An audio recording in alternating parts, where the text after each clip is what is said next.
నమస్తే, welcome to our channel. Producer నటి కుమార్ గారు అయితే మనతో ఉన్నారు. అండ్ సోషల్ మీడియాలో చూసుకున్నట్టయితే స్టాండప్ కామెడియన్ అనే ద్వారా మెగా ఫ్యామిలీ మీద ఒక స్కిట్ చేయడం జరిగింది. అది సోషల్ మీడియాలో కూడా ఇప్పుడు బాగా ట్రెండింగ్ అవుతుంది. ఒకసారి అయితే మన ప్రొడ్యూసర్ నటి కుమార్ గారిని అడిగి తెలుసుకుందాం. సార్ నమస్కారం సార్. సార్ స్టాండప్ కామెడియన్ అని ఒక షో ద్వారా ఒక యూట్యూబ్లో తెగ వైరల్ అవుతుంది. మెగా ఫ్యామిలీని ఉద్దేశించి చేశాడనేసి అది బాగా ట్రెండ్ అవుతుంది. ఏం చెప్తారు సార్? ఇప్పుడు ఎవరైనా సరే మీరు కామెడీ చేసుకో, కామెడీ షోలు చేసుకో, నువ్వు కాదని చెప్పట్లేదు. కానీ ఎదుటి వాళ్ళు సెలబ్రిటీస్ ఇబ్బంది పడేటట్టు మీరు షోలు చేయొద్దు. ఇప్పుడు ఎదుటి వాళ్ళని మనసు నొప్పించి బాధ పెట్టే పనులు మాత్రం మీరు చేయకూడదు. ఎందుకంటే ఇది మీకు యూస్ రావడం కోసం, మీరు యూట్యూబ్ నడుపుకోవడం కోసం ఇంకొక జీవితాన్ని బలి చేయొద్దు. నేను ఒకటే చెప్తున్నాను. ఇప్పుడు ఆయన ఎవరో స్టాండర్డ్ కామెడీ అవ్వచ్చు, లేకపోతే ఇంకోటి అవ్వచ్చు, సో మనీ యూట్యూబర్స్. నేను 2 విషయాలు చెప్తున్నా. మన ఇంట్లో ఫ్యామిలీస్ ఉంటారు, మన ఇంట్లో అక్క చెల్లెళ్ళు ఉంటారు, మన ఇంట్లో తల్లిదండ్రులు ఉంటారు.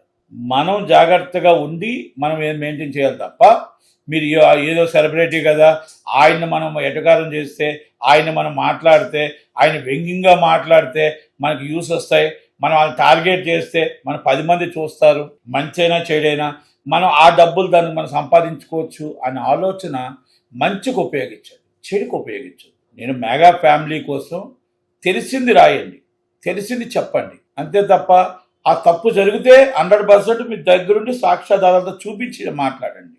ఎవరైనా సరే మెగా ఫ్యామిలీ 10 మందికి హెల్ప్ చేసేదే తప్ప ఏ రోజు కూడా ఇంకొకరితో చెప్పించుకునే స్టేజ్లో మెగా ఫ్యామిలీ లేదు. ఇది మాత్రం గుర్తుపెట్టుకోవాలి అందరూ. ఇప్పుడు రామ్ చరణ్ గారు అసలు ఎవరి జోలికి వెళ్ళరు. రామ్ చరణ్ గారు అనే వ్యక్తి, ఆయన వాళ్ళ వైఫ్ మొత్తం చిరంజీవి గారు కానీ 10 మందికి హెల్ప్ చేసేటప్పుడు చేయడమే చూసాం. కానీ ఏ రోజు కూడా ఇంకొకరిని నొప్పించడం, బాధ పెట్టడం ఏ రోజు చూడలేదు.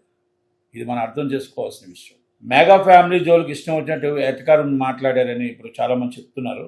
ఎందుకంటే నాకు కూడా ఏదో ఫోన్లు వచ్చాయి, ఏదో ఎటకారంగా మాట్లాడారని, ఏదేదో మామూలుగా ఏదైనా చేశారని మాట్లాడుతున్నారు. పన్నీ వీడియోస్ ఏదో చేశారని. నేను ఒకటే చెప్తా, మీరు చేయండి పన్నీ వీడియో. ఫ్యాన్స్ కూడా మీరు చేసి మీ హద్దులు మీరితే ఫ్యాన్స్ కూడా హద్దులు మీరుతారు. హద్దులు మీరితే మళ్ళీ మీరు తట్టుకోగలుగుతారేమో చూసుకోండి. మీరు ఎప్పుడైనా మీరు హద్దులు మీరారనుకోండి, ఫ్యాన్స్ హద్దులు మీరుతారు. అప్పుడు మీరు తట్టుకోగలుగుతారా? మీరు ఉండగలుగుతారా? ఇది వార్నింగ్ కాదు, సూచన. అంటే మీకు సూచిస్తున్నాను. ఎందుకు సూచిస్తున్నానంటే మీరు మెగా ఫ్యామిలీని బాధ పెట్టాలని చూస్తే అభిమానులు చూస్తూ ఊరుకోరు అనేది మీకు సూచిస్తున్నా. మీరు మంచి చెయ్యండి, చెడు ఉంటే మీరు సాక్ష్యాధారాలతో బయట పెట్టండి, తప్పులేదు. ఎవరైనా సరే చెడు లేనప్పుడు మీరు ఇష్టం వచ్చినట్టు మీ నోటుకు వచ్చింది కదా అని చెప్పి మన యూట్యూబ్ని పెంచుకోవడం కోసం, లేకపోతే మన వ్యూస్ పెంచుకోవడం కోసం ఫేక్ ఏమైనా వేసి మీరు ఇలాగ ఎటకారం చేస్తే మాత్రం ఫ్యాన్స్ తగిన బుద్ధి చెప్తారు. దానికి సిద్ధంగా ఉండాలి.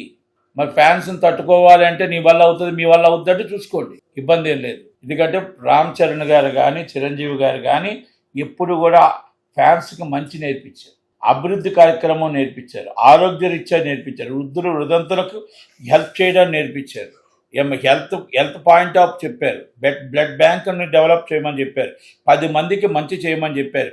రాష్ట్రంలో గవర్నమెంట్కి అధికారంలో ఉన్న గవర్నమెంట్ కానీ, ప్రతిపక్షం కానీ వాళ్ళు ఏమున్నా వాళ్ళకి సహాయ సహకారాలు అందించండి, మన వంతు అభిమానుల ప్రకారం మన సహాయం అందించండి, అంటే మీరు మంచి కార్యక్రమాలు చేయండి అని చెప్పారు. ఎప్పుడు కూడా మీరు ఇలా రోడ్డు మీద మీటింగ్ పెట్టుకోండి, లేకపోతే ఇలా గొడవలు పెట్టుకోండి, ఇలా పెట్టుకోండి అని అభిమానులకి చెప్పలేదు. అభిమానులకి చిరంజీవి గారు అలా నేర్పించలేదు. కనుక సహనానికి హద్దు ఉంటుంది. సహనం తప్పితే ఏమవుతుందో ఇంక నేనేమి చెప్పను మీకు. కనుక దయచేసి మీరు అది డిలీట్ చేసేయండి. మీరు వీడియో పెట్టింది డిలీట్ చేసి, మీరు చెడు అది ఏమైనా తప్పు ఉంటే 100% మీరు సాక్ష్యాధారాలతో నిరూపించండి. అలాంటివి లేకుండా మీరు రామ్ చరణ్ గారి మీద, చిరంజీవి గారి ఫ్యామిలీ మీద, మెగా ఫ్యామిలీ మీద మీరు ఇష్టం వచ్చినట్టు ఇలా రాసుకుంటూ వెళ్తే మాత్రం ఇది ఊరుకునేది ఉండదు. ఫ్యాన్స్కి హద్దులు మీ దాటే పరిస్థితి తెచ్చుకోకండి అని నేను మళ్ళా సూచిస్తున్నాను. సార్ వార్నింగ్ అనుకోవద్దు, మళ్ళీ సూచిస్తున్నాను, మీ మంచి కోసం సూచిస్తున్నాను. ఎందుకంటే అందరూ మంచి వాళ్ళు ఉండరు, అందరూ సోమ్యులు ఉండరు.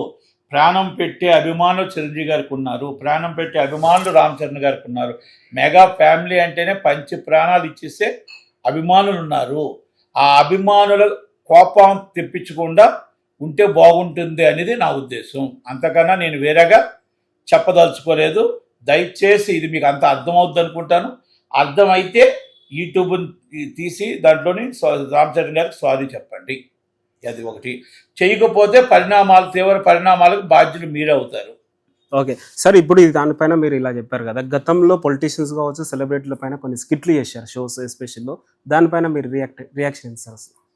ఒకటండి, నాకు చిరంజీవి గారు అంటే ఇష్టం, నాకు రామ్ చరణ్ గారు అంటే ఇష్టం. నాకు రామ్ చరణ్ గారి మీద చిరంజీవి గారి మీద హిట్ చేశారు కాబట్టి నాకు ఉంది కాబట్టి నేను అడిగాను. ఎవరికైనా దాంట్లో ఇష్టం ఉంటే చెప్తా, తప్పే ఉంది దాంట్లోని. ఇప్పుడు బాలయ్య బాబు మీద చేసినా, లేకపోతే ఇంకొకరి మీద చేసినా, ఇంకో ప్రభాస్ గారి మీద చేసినా అభిమానులు రియాక్ట్ అవుతారు. అంటే నేనేమంటున్నానంటే మన యూస్ కోసం, మనం బతకడం కోసం మంచి మార్గాలు ఉన్నాయి. ఈ మార్గాలు ఎంచుకోకూడదు. ఇది చాలా ప్రమాదకరం. అందరు అభిమానులు మంచి వాళ్ళు ఉంటారు, అందరు అభిమానులు సహనంతో ఉంటారు, అందరు అభిమానులు సోమ్యులు కాదు. ఆ అభిమాని ప్రేమ ఉంటుంది, ప్రేమ పిచ్చి ఉంటుంది. అంటే ఆ హీరోకి పిచ్చి అభిమానులు ఉంటారు. నా హీరోని ఇలా చేస్తావా అని చెప్పేసి ఒక అభిమానం ఏమైనా వచ్చారనుకోండి, అది ఎంతమందిని అభిమానులు ఆపగలుగుతారు? చిరంజీవి గారు ఆపగలుగుతారా? రామ్ చరణ్ గారు ఆపుతారు? మేము ఆపుతాము కదా. అందుకనే ఇప్పుడు నాకు అర్థమవుతుంది కాబట్టి నేను ఒక్క మాట కూడా అనకుండా నేను చెప్పగలిగాను. అందరూ అలాగ అనలేరుగా, కనుక అర్థం చేసుకోవాలి.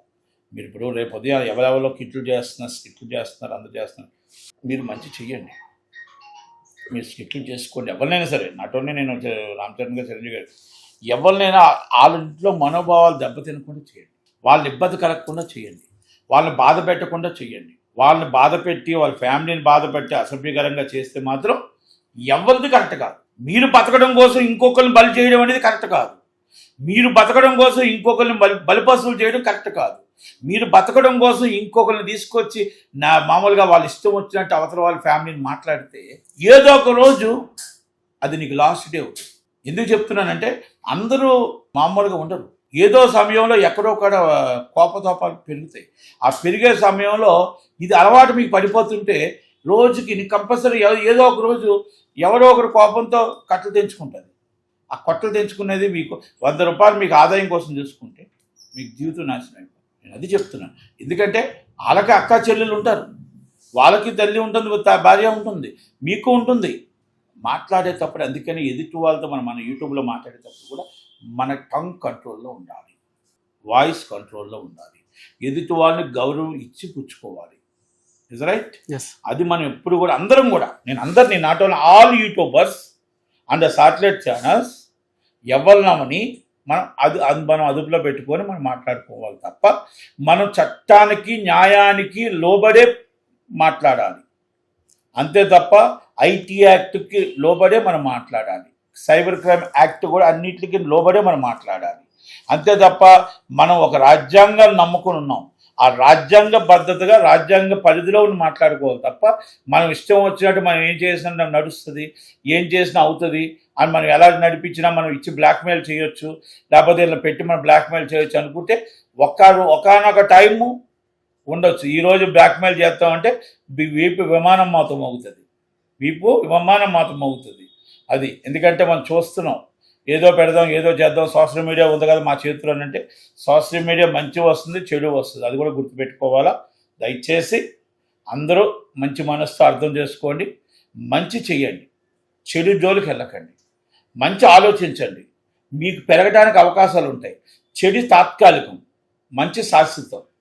మీరు మంచి చెప్పండి, చెడుని కూడా చెప్పండి, చెడుని మీరు చూపించండి, చెడుని చూపించి మన దేశానికి మంచి జరిగేటట్టు చూడండి, మన మనసులకు మంచి జరిగేటట్టు చూడండి. అంతే తప్ప మీరు దాన్నే ఇది ఆయుధంగా తీసుకోకుండా చక్కగా చేసుకుంటూ చక్కగా నిలబడితే బాగుంటుందని మేము అంటూ రిపీట్ అండ్ చిరంజీవి గారికి, రామ్ చరణ్ గారికి సారీ చెప్పి డిలీట్ చేస్తే బాగుంటుందని ఎవరికైతే ఉన్నారో నేను పేరు అరవింద్ యూట్యూబర్కి ఆయన నేను దయచేసి మీరు చేసుకోండి. ఎందుకంటే అందరూ నటికుమార్ లాగా ఉండరు సైలెంట్గా, కనుక దయచేసి మీరు అర్థం చేసుకుంటారని, తీసేస్తారని, క్షమాపణ చెప్తారని. అనుదీప్ గారు please remote video and sorry అని రామ్ చరణ్ గారు చెప్పండి.